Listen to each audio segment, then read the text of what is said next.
Hi, welcome to the new season in City Talk, City Walk. And we're back here in our friendly cable station, Sky Cable. We've been away for some time because we were organizing a new series of information, education, enriching programs for you. And in this maiden series of City Talk, City Walk, we do have very relevant issues. We have heavy rains and baha everywhere in the city, whether it be going north by Robinson or going south or going towards Guimaras Strait at Breadco, baha, flooding. Now you wonder, why do we have so much flooding in the city? Well, let's look at some of the more graphic pictures, happenings around the city as we have been suffering from all this flooding in our major thoroughfares and even side streets. Daw nahimo na nga sapa ang mga alagyan kag mga kalsada diri sa Bacolod. Kag ang irony na, bisan pa ang aton new government center sa NGC, baha. Sa downtown, baha. Pakadto sa SM, baha. Ang SM gani, nag-alabot na ang tubig sa lugsang mga kotse. Kag anywhere, south, north, east, west of the city, baha. So much so that one of our well-known ophthalmologists, Dr. Mike Sarabia, said, well, we have a new name for Bacolod, the Venice City of the South. Venice. Pero to be fair, flooding has been a major problem in major cities of the Philippines. Mag-ulang nga ni ko nag-abot halin sa Manila, kag sa may nang thank God, kay hindi ko naabtan sang heavy rain nga nanginsahi nga nag-flooding gid sa EDSA kag major thoroughfares sa Metro Manila. And you know, when you are facing with heavy rains, you can pray that you be saved from heavy rainfall, downpour that causes baha. So, why do we have baha? Let's see these pictures all around the city.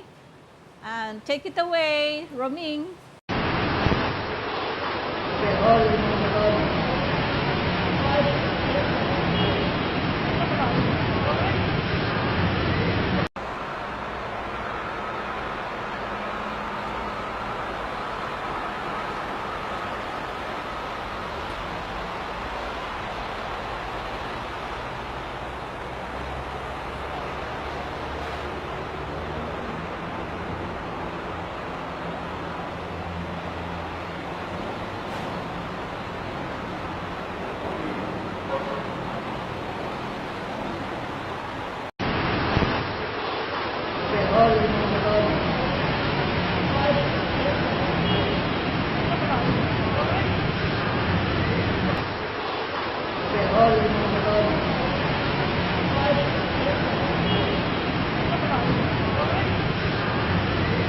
Dramatic gid yan, no? Nga inyo atubang sa inyo balay, nahimo sapa overnight or in a few hours of heavy downpour. Kapin pa ko na dungan ang high tide kag ang heavy downpour of rain. Why? Well, as early as the time of Mayor Joy Valdez, the Seacrest Foundation's Southeast East Asia Center for Resource Studies Consultancy and Training, Seacrest in short, undertook a situation analysis of the coastal areas of Bacolod City. And as early as her administration, we identified major coastal problems in the city. Do you know that a major cause of flooding in our beloved Bacolod is because the mangrove areas have been cleared to give way to real estate development. Sa likod lang gani da sang Robinson, ang alternative route pakadto sa Robinson parallel to our EDSA, ang Lacson, kadnami da sang mangrove just a few years back. If you go there now, you will see that the mangrove has been cleared. Wala na gid kag a small strip na lang ang nabilin. And then they filled it up and converted it into another real estate property. That is actually illegal. And I have been calling the attention of the Senro about it. Take note of that, I said, even while the construction was ongoing. Now, why are mangroves important? And how can they prevent massive flooding or instant flooding? Well, mangroves serve as buffer, okay, against heavy the winds and also against heavy rains. The roots, if you ang mga bakhawya or mangrove, if you go to the coastal areas, you will see that they have very widespread roots. Amo na ang roots nila and amo ina nagakapot sang tubig. They prevent flooding. It is also a feeding area of fishes. Mga gagmay, mag-ulang na buto nga fishes, ang nursery nila or feeding ground are the mangroves. But what happens if you clear that? Pagtapos tambakan mo. Mangroves are found in the, what you call, estuaries. Amo na siya ang ginagawaan sang suba, pakadto sa baybay. Now, if you cut the mangrove and fill up the area, ano matabo? Flooding because there's no more buffer, no roots to hold on the water, so nagaragasa ang tubig. Now, add to that the overtaking of these coastal mangrove areas by informal settlers, mga squatters. Dira gani, again, classic example, very vivid example. Dira pa kadto sa Robinson, likod na yan sang Ictus, ina ng side street ka ina, kadamo-damo da, sang mga informal settlers sa may taytay gid. Kag dira na gid sila nagpondo. What happens? They indiscriminately throw garbage, basura. Kag plastics everywhere. Kabalo ka mo, ang plastic, bisan 50 years, hindi na ya nagakatunaw. It's non-biodegradable. Although, some manufacturers now are using or making biodegradable plastic.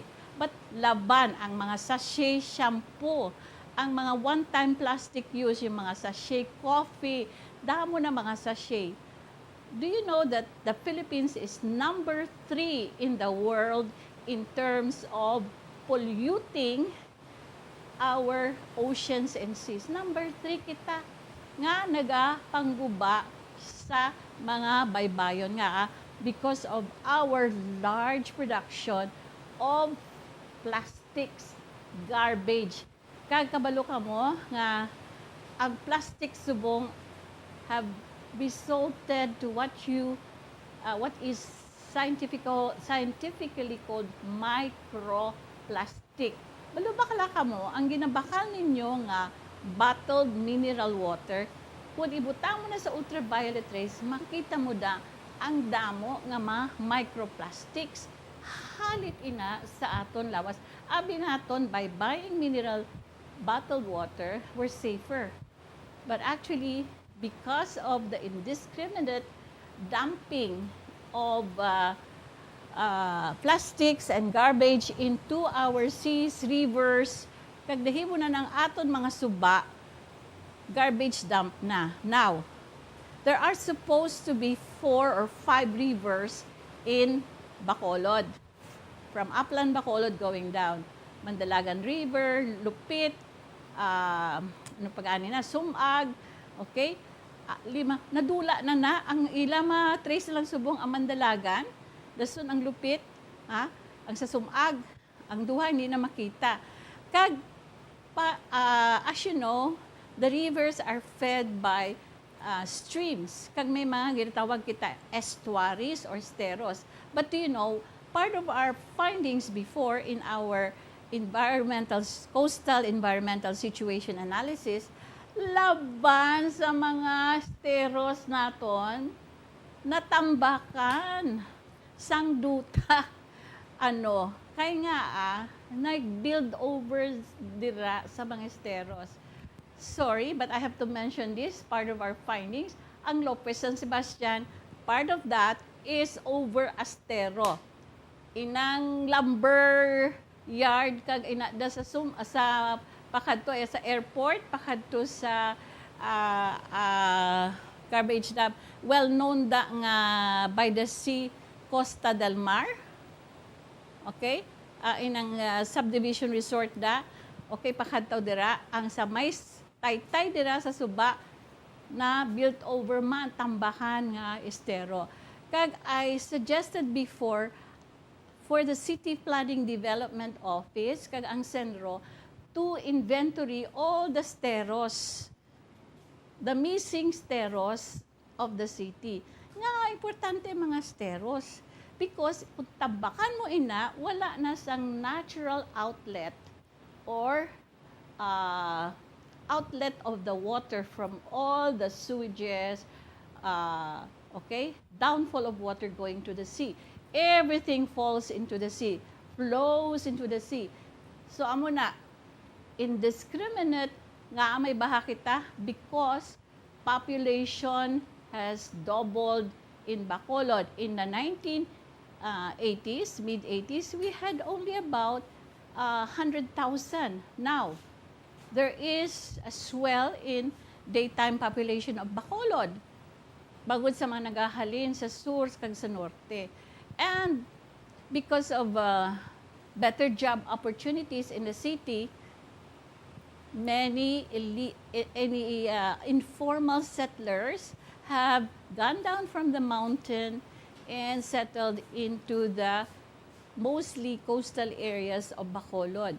Now, so the swelling of informal settlers in Banago, kadto ka balada sa Banago, dira sa mga Santo Niño dira, kay makita mo ang damo-damo da nga panimalay.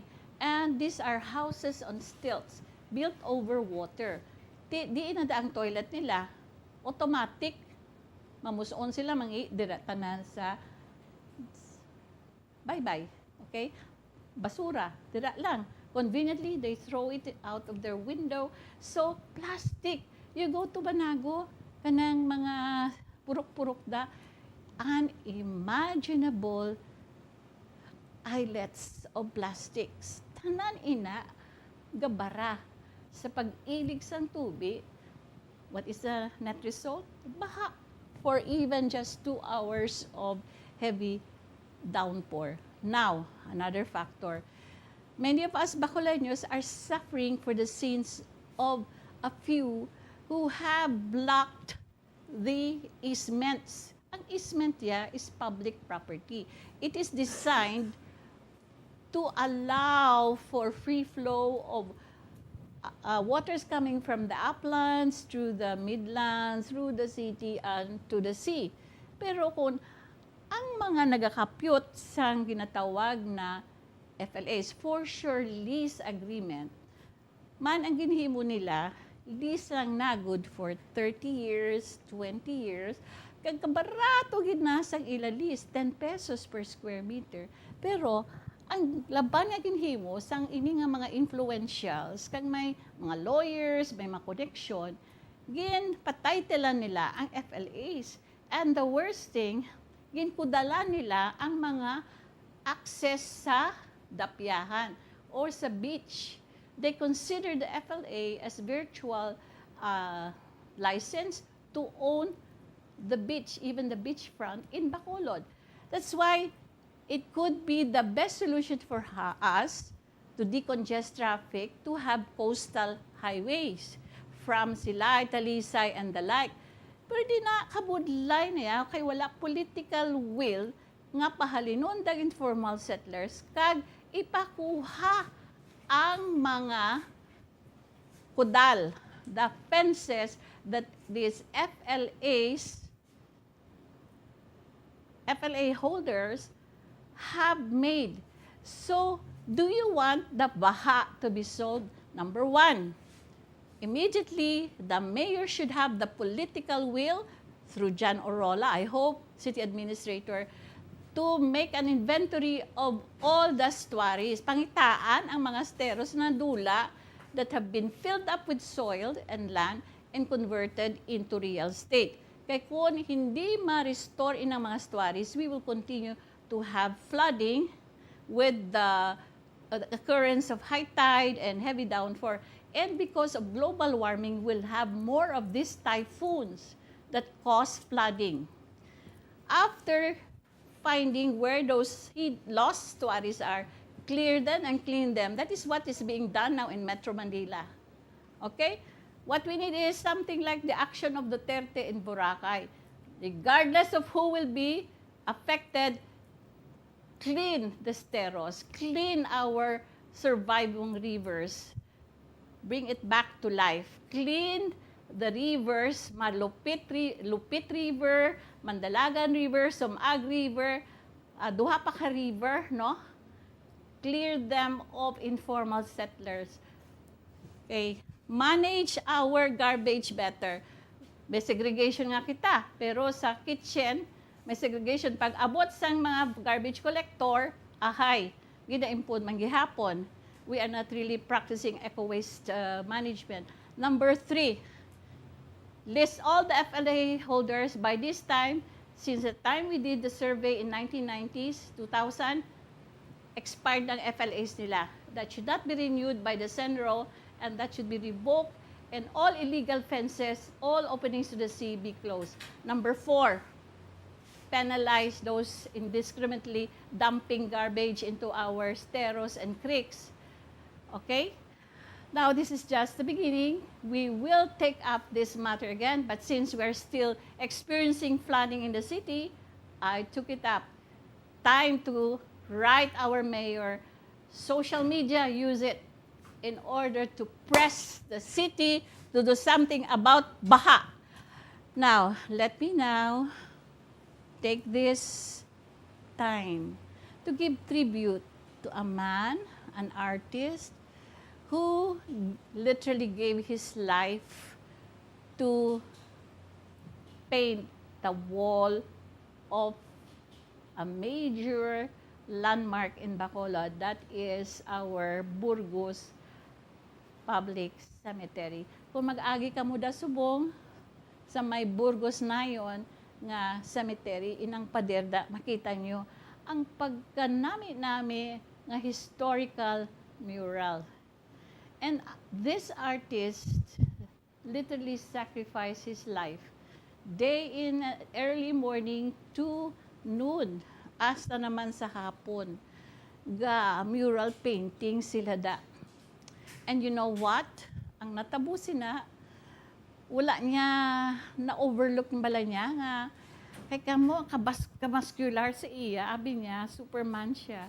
Di waay siya nagasombrero, waay siya, wala siyang trapal tani nga bigin butangan nila man ang ano nila da. Sa side samtang naga-painting sila da sang mural. And you know that mural, it depicts the history of Bacolod. Ang major events sa Bacolod, no?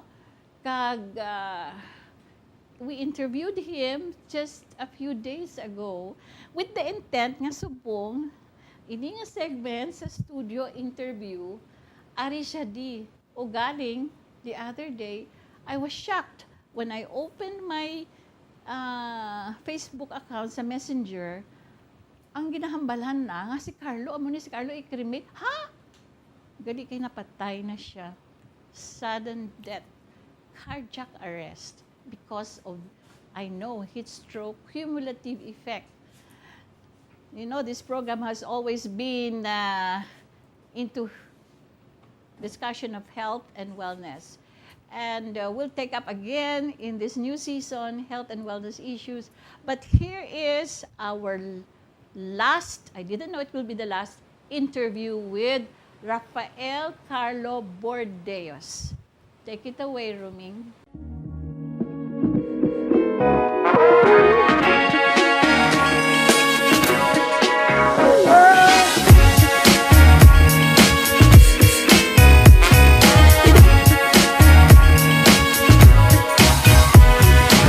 For months, Bacolod City was plagued with ugly graffitis, virtual acts of vandalism, and no wall was spared from this spreading problem by different sectors, business sectors, private elite sector, religious sector, name it. And all newly painted walls became victims of this group. Was this group a homogeneous group? Or is it a mix of would-be artists looking for a free expression of their talents? Or are they just plain vandals? Well, let's find out as we look at the alternative, the response of our city.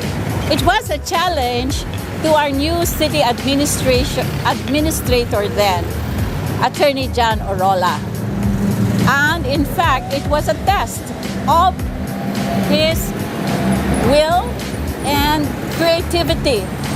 But how did he solve the problem, the growing social menace? Well, we are here at the Burdeos Public Cemetery. Yes, the once historical trove in our city, known for its one unique feature in the world, that is a cemetery within a cemetery at the heart of the city, right in the middle of the road, and we'll show you that. But now we're focusing on the response of City Administrator John Orola. How effective is it? Is it really solving the problem? Well, here we are, and let's see this emerging historic mural in Bacolod. Wow!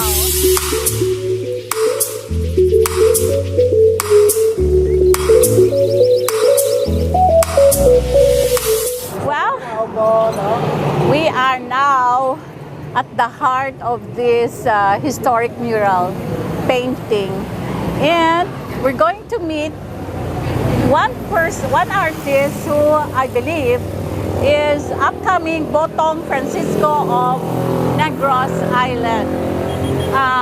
He is not a stranger to me because in the heyday of the social protest here in Negros, he was one of those who made a very significant contribution to the visual representation of the social protest movement.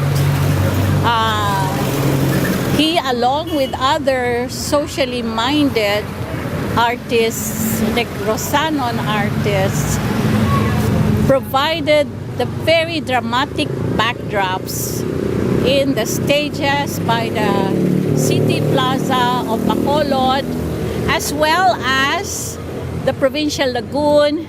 And so from the 80s, in the heyday of the protest movement, the mass sit-ins and rallies,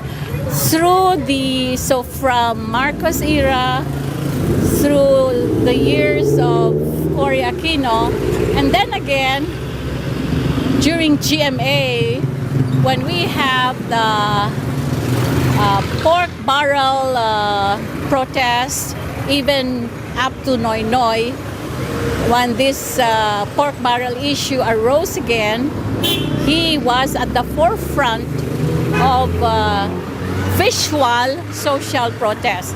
So, hello! Hello! Masyado siyang concentrated. Hello! Hello! Nako, hoy, Botong Francisco, kumusta ka dyan? Oh, look who's here.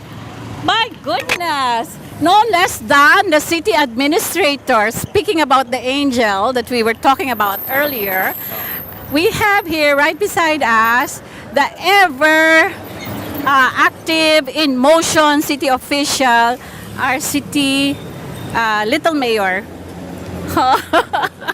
So, Attorney Jan Orola, earlier when we started, I was describing about the problem of the growing menace of social vandals and junk graffitis all around the city, and nothing was spared. Not even posh establishment, church walls, elite homes, freshly painted elite walls, and even the dead. So, right here in Burgos, we saw a lot of these junk graffitis. And so when you stepped in, it was one of the major clamor of the city residents of Bacolod that something has to be done about this menace of spray painting and vandalism. So, how did this alternative or this solution come about? Well, first of all, these vandals and those who are creating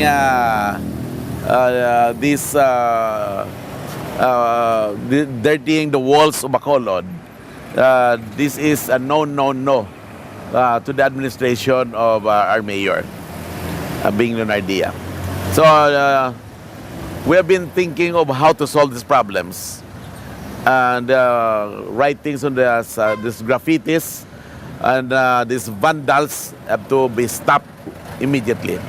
And the only way to stop them is that we have to make some initiative. And the initiative is all these vacant wall spaces owned by the government should be converted into something that would be useful.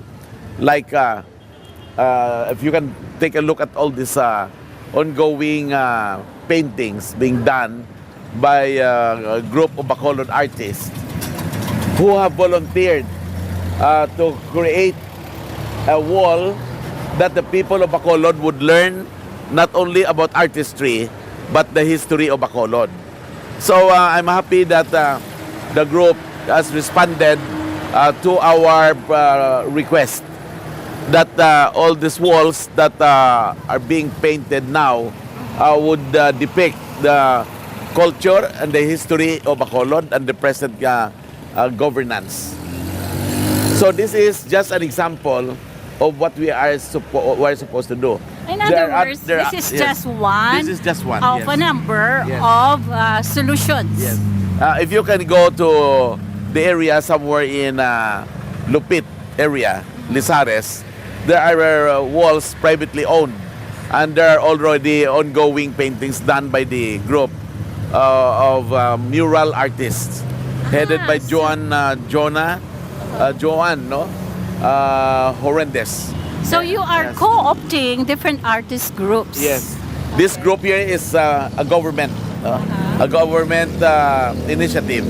And through the efforts of the group of Mr. Burdeos and his group, they are spending the time and requesting the assistance of the Davis Paint in order that they would have the materials that they can use to beautify these beautiful walls. Yeah. So you could just imagine when you pass to this area, this can really catch the attention of people, the passers-by. This is the only wall which depicts scenes from Bacolod history, social history. Yes. This is the only wall. But if you can look at the other area, somewhere in Lupit, there are other walls that have been work of some artists With a different motif. with yes, different motives. Yes. Okay. And how do you see the problem disappearing from Bacolod? Well, I think- the emergence of street gangs, spray painting gangs, and the like. I think it has minimized. It has minimized to a certain extent that I could seldom see graffitis on the walls.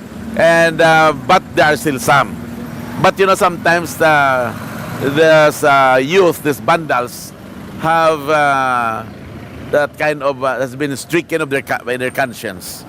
That it seems that they've started already the dirtying or writing graffitis, the walls are owned by the government or the private persons. But you know, these vandals are composed, or some of them are members of fraternities. Yeah. And they have their own. And this is part of their initiation? Yes, either initiation or a competition that they would like to show that they exist.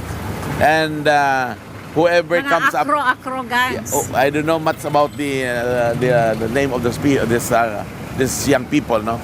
But one thing is that I'm warning them. Anybody who is caught, no, writing against the walls, on the walls of our government-owned properties, will be dealt with severely. Is it a criminal act? There are many ways of arresting them, criminally or in any other way.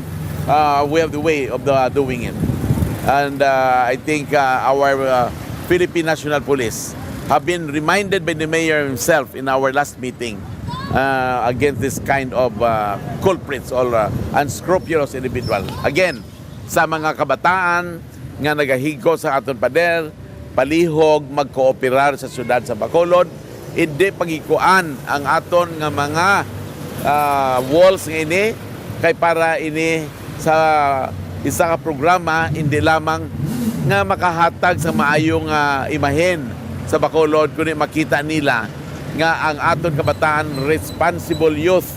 So pangabay lang kay kung madakpan kamo ang aton nga kapulisan, maghatag sa nagakaigo gid nga punishment. Ano ang punishment? Well, may ara na sila nga nahimo ang parte sa mga pagsulat sini sa mga dingding ato nini, may mga ordinances kita nga napasar na parte sa mga graffitis sa mga vandals. Okay. So sigurado nga makulong sila? Either may penalty o kon mapriso sila. So, after this beautiful painting is done, what if somebody dares deface them? Kay challenge gid na be, part of the initiation sang fraternity. Paano nyo maprotektahan ining pagka-nami-nami nga mural painting nga ini? May ara kita nga paagi sina ang mga aton ng mga bitaw, ang aton mga traffic police, ang aton mga barangay. Ang tanod sa barangay kung diin ina nabutang. No? Okay. Aton tina sila nga i-alert, gabantayan nila. Ang ini kay this is a government property and government. So, it's considered government property. This is a government property. Kag this in itself is also a work of the government. So Okay. therefore hindi nila dapat pag-ubon. Kaya kung gubon nila may nagakaigo nga silot, there will be a punishment, penalty for people who will commit acts against our city in vandalism. And of course, we're both members, or though passive members of Bacolod Cultural Historical Foundation. How do you see this as really promoting, preserving the social history and culture of Bacolod?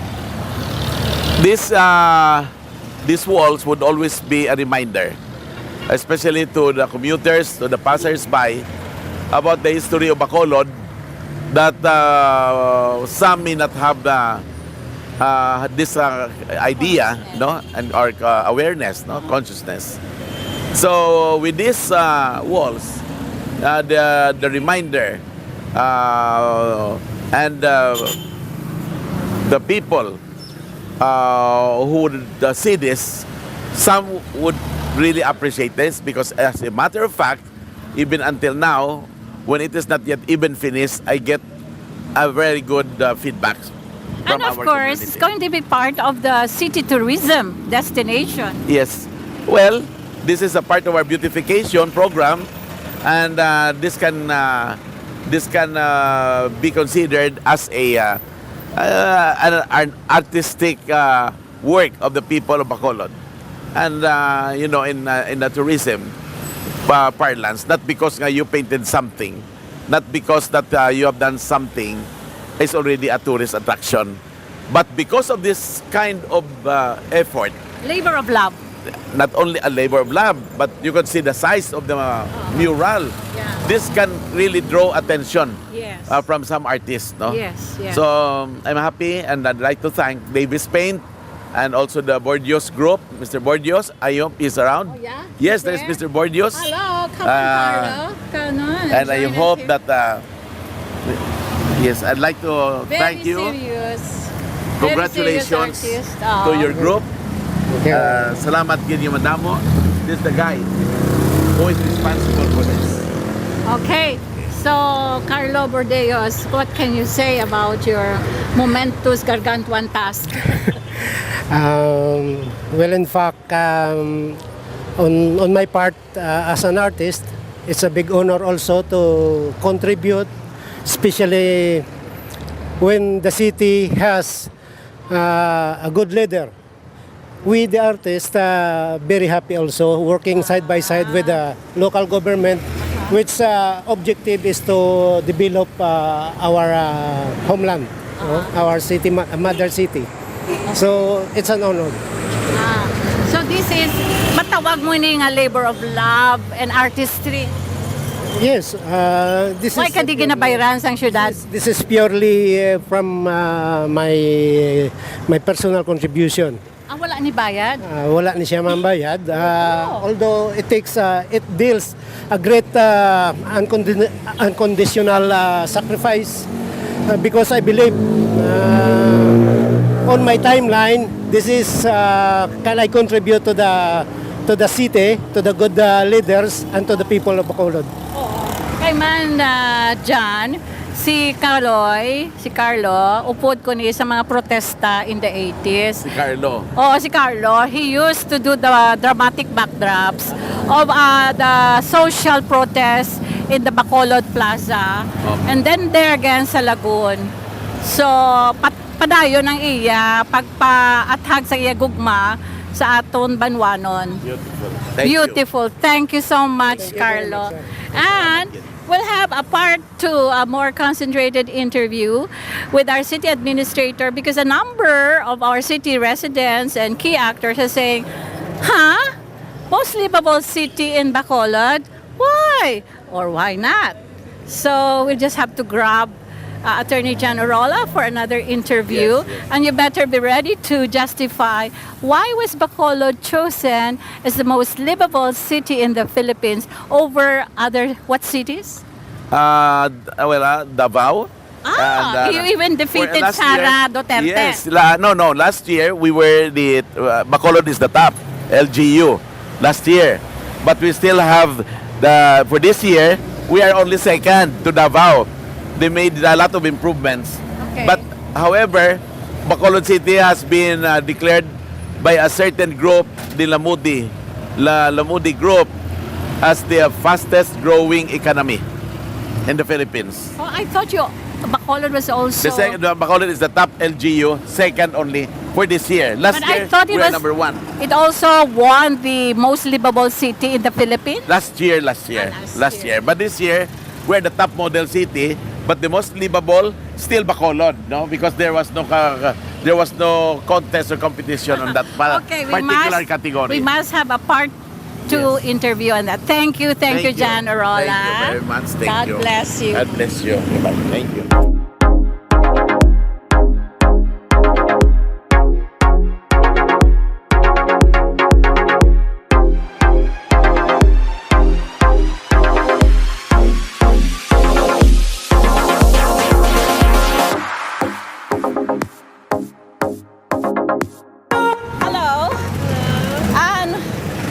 Are you part of this team? I'm just volunteering, so I'm just here for one day to help out with the mural a little bit. One day? Yes. Well, how did you come to hear about this project? So I'm here in Negros for an immersion program, and then What is that again? Emerging program? Or immersion program. So can you tell us what that program is? So I'm originally from the U.S., but I'm Filipino American. So I wanted to come to the Philippines to really immerse among different communities to see what the daily life is like, is really like here, and really immerse in different sectors. So I've been here for 4 weeks, and then I'll do 2 more weeks in Manila. So you flew straight from New York or from Toronto? I first came from New York to Manila, and then Manila to Bacolod. And how did you hear about this alternative response to graffitis and vandalism? The group that I'm staying with in Bacolod has contacts with the team here, so they asked if I wanted to participate. So Okay, your original intention in Negros is immersion. Is it social immersion among the poor or among the sugarcane workers? What is it? yeah, so I'm immersing among different sectors, so urban poor, fisher folk communities, rural communities, seeing the work of sugar workers. So yeah, just going around and seeing what life is really like here and connecting with the people. What have you seen so far? So I've gone into fisher folk communities, urban. This is poor. where? Around Escalante, in Magtood, around Isabela. So a bunch of different areas. Yeah. Okay. And did you live with them? Yes, I These live. are artisanal fishermen. Those who use fishing rods and hook line, not motorized No. fishing. Yes. Okay. Did you stay in their houses? Yes. Okay. What did you see? What left an impact in your mind? I think especially in one of the agricultural cooperatives that I stayed in Magtood. That was the longest area that I stayed Magtuod in. is in Isabela or Escalante? In Escalante. Okay. Oh, in Toboso. Oh, Toboso. Yeah. It's a poor community. Yeah. And I kind of went through their daily lives, saw kind of the labor that they do on a daily basis. What do Help you mean? Yeah, going to the. going to the Did fields. you go to the sea? Oh, No. this is a sugarcane workers. Yes, yeah. Yeah, this is upland. Was it an upland community in Toboso? Because it's an upland area. So I went with them to like the sugar fields, to Yeah. the rice fields. They owned. Are they carp beneficiaries, agrarian farm beneficiaries? Did they own the land or? Yeah, as a cooperative. As Yes. a cooperative. Okay. So you're seeing the aftermath of agrarian reform in Negros. So how was it? I saw how organized the cooperative was and how much more efficient it is when a lot more people are working together and kind of operating collectively rather than just one person owning the land or people not owning land at all. So really coming together and having an organized system was a lot more efficient so that it's a lot more equal among the community and like everything is distributed fairly. Okay. So you seem to imply that somehow you see social change in what was once known as the social volcano of the Philippines. Yeah, so things I think are changing, and I think that's a step in the right direction for empowering more people Are you in university? Yes. Which university is this? McGill University. Oh, McGill. Yeah. And what is your specialization or your course? International Development and Music Business.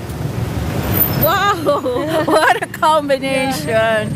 International Development Studies, which is understandable. I mean, it makes sense that you are really doing community exposures. And is this part of McGill University's program?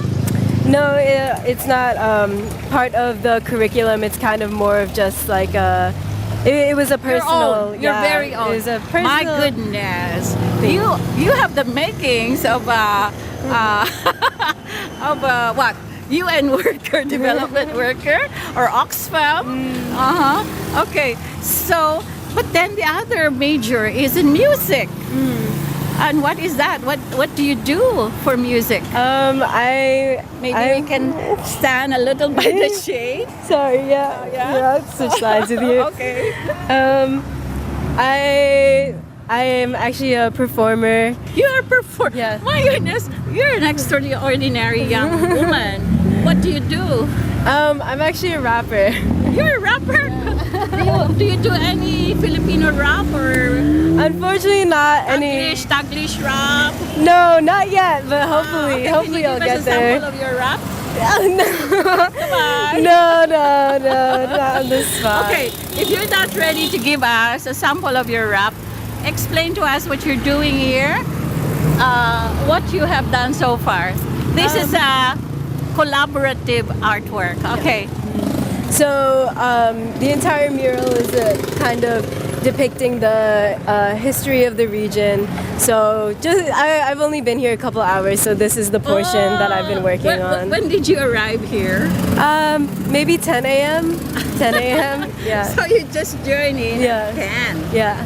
Okay, but you've been here for 2 weeks, if I remember right. For 4 weeks. For 4 weeks in the Philippines. Yes. But in Negros, how many For days?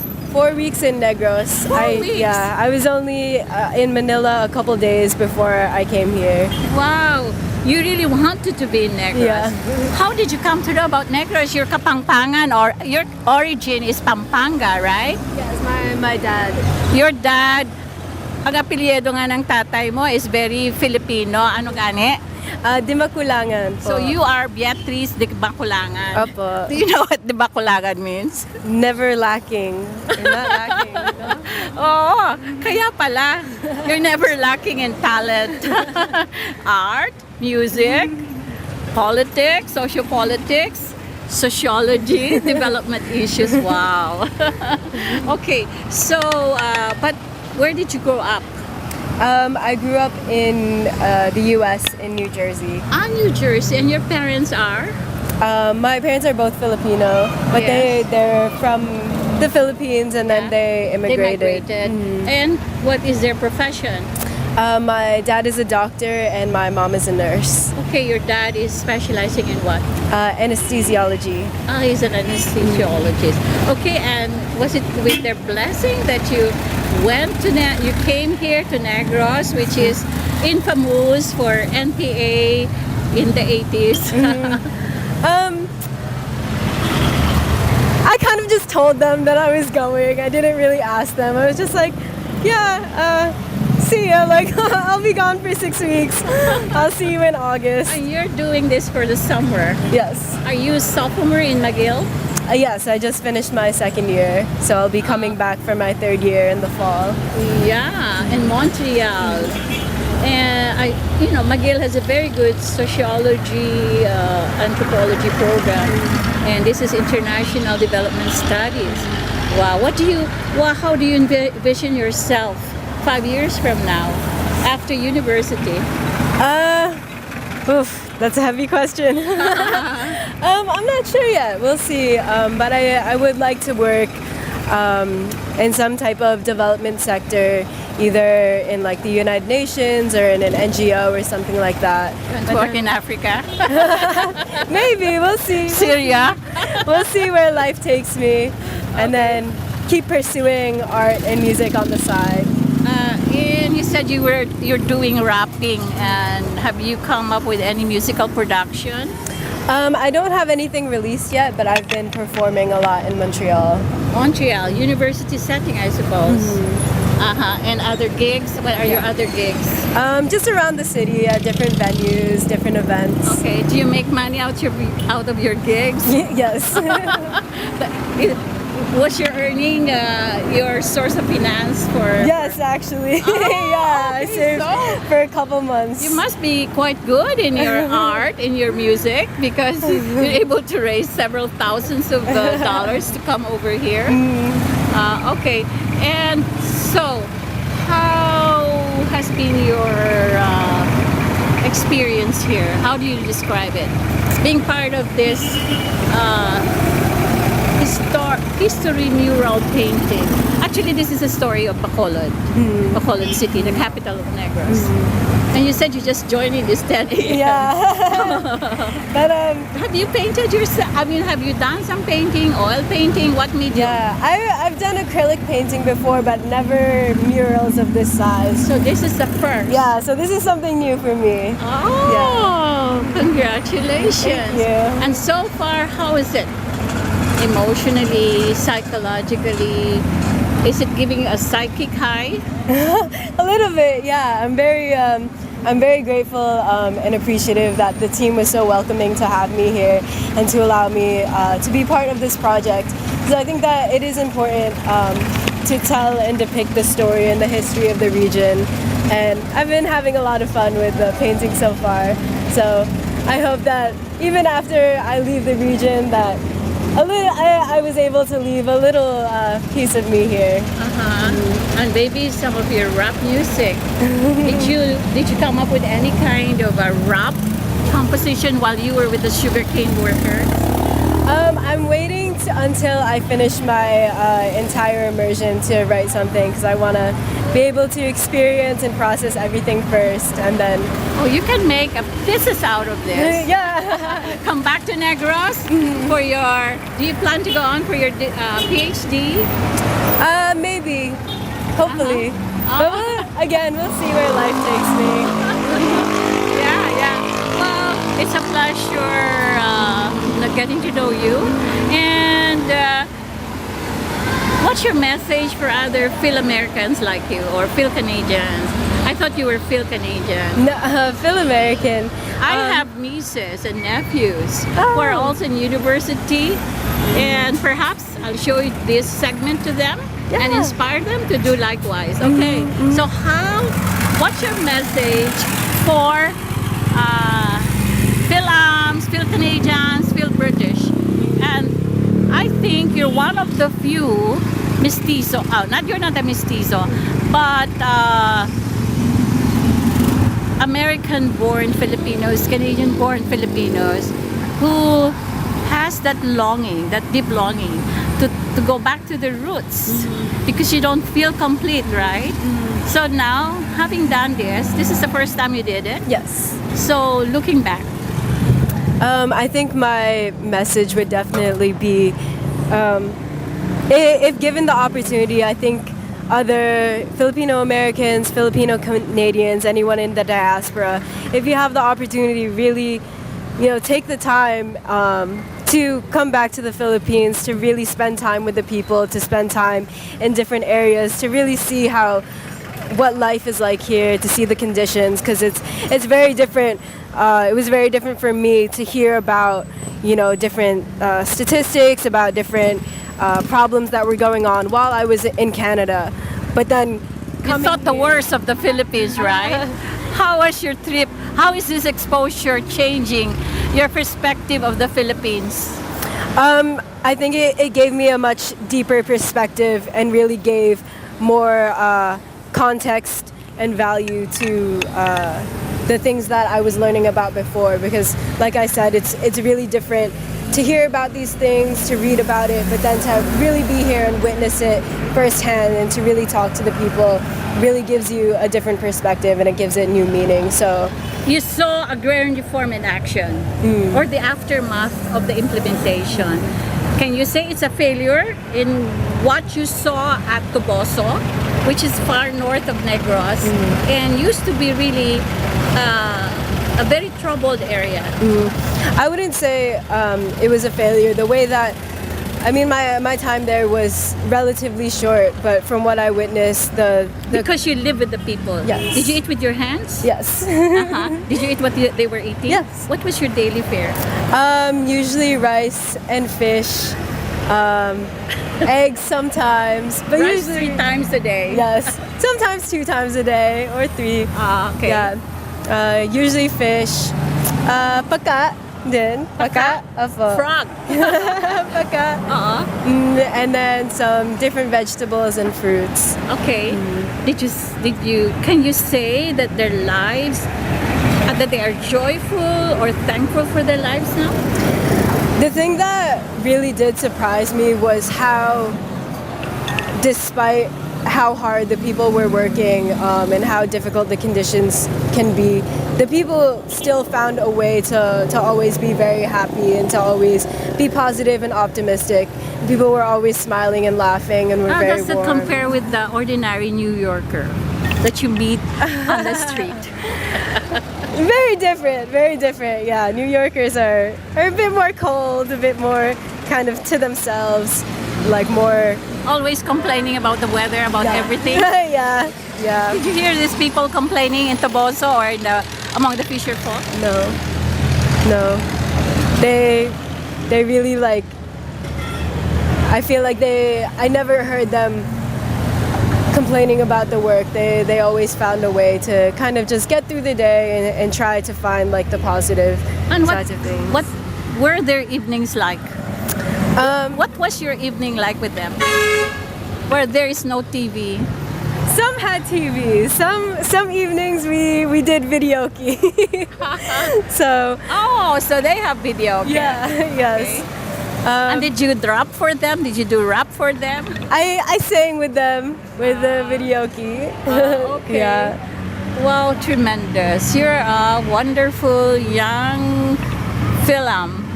And thank you for giving yourself the chance to get to know your country. And would you say you're coming back? Are you coming back? No, not just to do studies, but do you see yourself finding your way back to your homeland? We'll see. I'm definitely coming back. When there's time, when I have the money, but I definitely am not ready to leave yet, and we'll definitely be back You again. have to finish your degree. Yeah. Well, thank you. Thank you, Dea.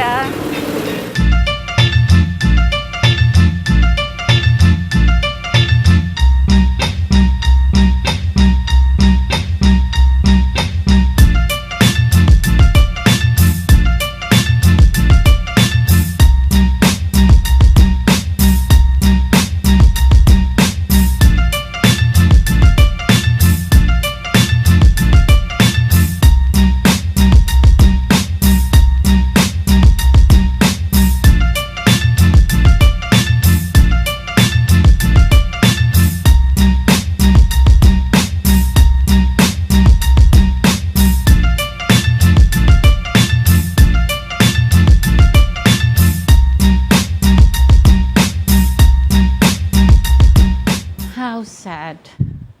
Life is so short.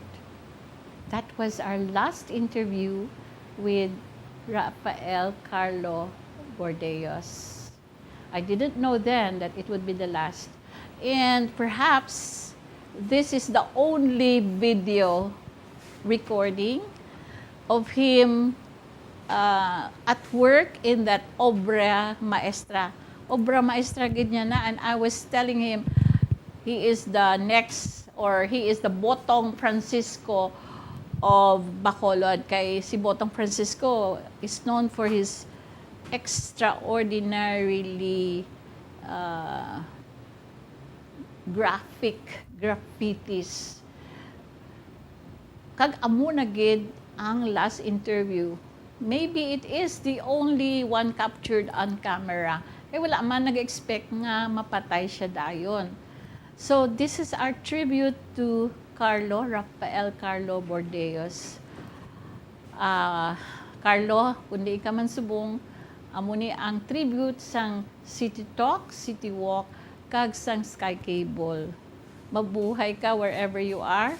And makulod nun, maghapit ka mo to, dumduman nyo, obra maestra na ni Rafael, Karlo Burdeos, upod sa mga volunteers na nagkantuda. Pero, ang one thing good about it, ginpirmahan, siguro may sense man siya, na kinanglan pirmahan niya, ginpirmahan niya gid, ang ina nga particular area sang mural, nga siya lang gid tanan ang nagpinta.